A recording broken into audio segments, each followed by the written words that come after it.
Eu vou conversar agora com a cientista política Beatriz Finocchio sobre o futuro da monarquia britânica. Beatriz, seja bem-vinda. Bom dia, tudo bem? Bom dia, tudo bem? Muito obrigada pelo convite. Joia, nós que agradecemos. Citei aqui, Beatriz, que o evento de hoje ele é histórico não só para os britânicos, mas ele é histórico porque é a primeira vez que as televisões do mundo todo transmitem a proclamação de um rei como do Carlos III, do Charles III. Qual foi a sua avaliação até aqui desses eventos e mais sobre discursos e também sobre a postura do novo rei da Inglaterra? Porque há muita especulação, muitas perguntas sobre o que será da monarquia daqui para frente, né? Exatamente. Primeiro, quem tem menos de 70 anos nunca viu uma coroação, né? Nunca presenciou no sentido da existência e principalmente acompanhar pela televisão. Acho que um marco desse só é comparado quando a gente vê algum papa e não tem historicamente o peso.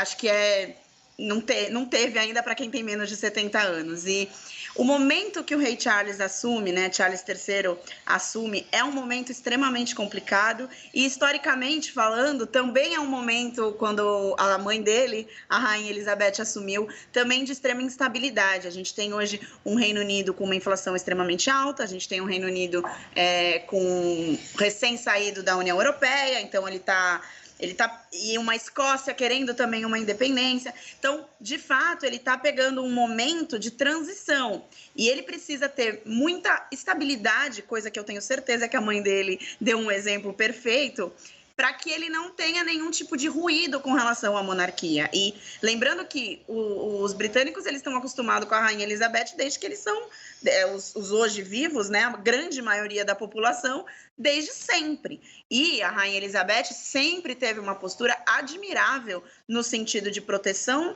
da monarquia, porém nunca extrapolando a sua competência constitucional, né? Ela sabia até onde ela podia ir. Por isso, inclusive, que ela é tão respeitada. Então, o Charles, ele tem um desafio, tanto com relação à postura de monarca, como politicamente, economicamente, a situação hoje do Reino Unido.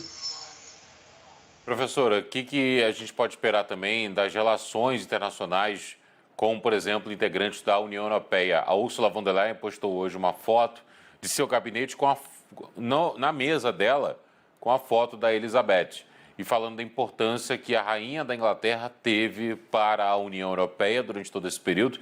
Aliás, ainda não foi formalizado o acordo do Brexit final, mas a rainha também nunca foi um entusiasta da saída do Reino Unido da União Europeia, né? Exatamente. Ela sempre foi muito reservada. A rainha Elizabeth tem uma característica muito interessante e de muita sabedoria no sentido de usar a arma silêncio ao favor dela, né? Então, ela sempre teve isso, sempre teve essa postura. E é por isso, inclusive, que a monarquia constitucional, que é o sistema de governo do Reino Unido, praticamente sempre foi, que é muito respeitado e muito sólido, e é muito por conta da postura dela. Então, é por isso que ela tem essa representatividade. E hoje nós temos líderes mundiais ao redor de todo o mundo muito frágeis. São líderes que não têm uma noção, entre aspas, ou pelo menos não transparecem o que significa ser o líder de uma nação e chefe de Estado, né? Nós temos chefes de governo, mas aqueles presidentes, por exemplo, que concentram as duas figuras, de chefe de Estado e chefe de governo, não se comportam muitas vezes como chefe de Estado, coisa que a rainha Elizabeth sempre fez de maneira exemplar, e aí de maneira magnífica, inclusive. O rei Charles, ele traz esse peso para ele, mas ele com certeza sabe que ele não pode tentar ser igual à mãe dele, porque vai ser um fracasso. Então ele vai ter o jeito dele, vai ter o legado da rainha Elizabeth, aprender com ela como exemplo, mas ele vai ter o seu próprio jeito, óbvio. Inclusive, ele já deu algumas sinalizações, a gente sabe o quanto ele é um entusiasta na questão climática, e é curioso que ele pega o Reino Unido agora no momento, e a União Europeia como um todo, né? Não só a União Europeia, como todos os países da Europa, de extrema instabilidade no que tange ao gás, por conta da Rússia e da Ucrânia, o fornecimento de gás através da Rússia, quando o Putin simplesmente cortou, e ele é um entusiasta climático, então cabe a nós agora observar quais vão ser as ações e os conselhos que o Charles vai dar. É claro que nos bastidores ele vai ter uma total influência nesse sentido, mas politicamente é claro que quem decide é a Liz Truss. E é curioso, porque quando a Rainha Elizabeth assumiu, quem estava era o Churchill, né? Enfim. Então a gente espera aí que a Liz Truss também traga aí bons resultados. E o Reino Unido não teve um momento sequer sem uma mulher, né, na liderança. Isso é muito importante. É verdade. Com relação a outros países, eu queria ouvir a senhora também sobre a questão envolvendo o passado da monarquia. Em 2018, Charles foi a Gana e chegou a reconhecer em um discurso o papel que a Inglaterra teve no processo de levar pessoas escravizadas de um lado para outro do Atlântico e que era preciso reconhecer aquilo porque era uma mancha indelével.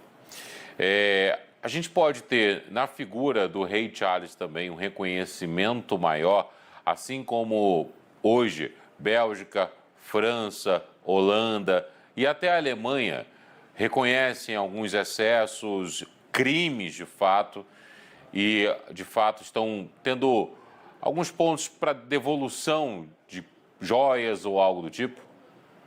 Então, eu acho, historicamente falando, a gente tem fatos históricos, né, que são incontestáveis, e existe também esse movimento que a gente observa hoje em dia de quererem dívida histórica sempre precisar ser amparada, né?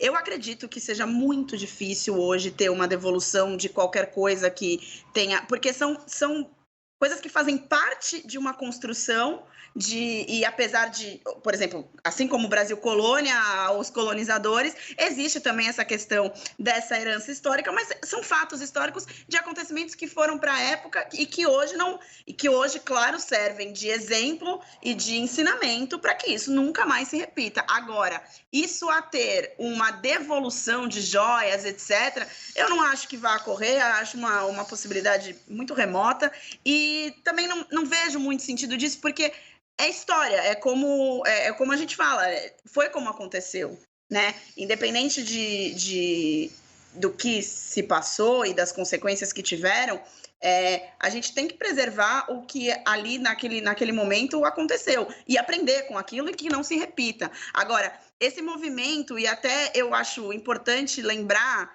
que ninguém tem nos britânicos, nenhum deles tem, ou pelo menos um grupo de pessoas muito pequeno frente, tem esse movimento, por exemplo, republicano.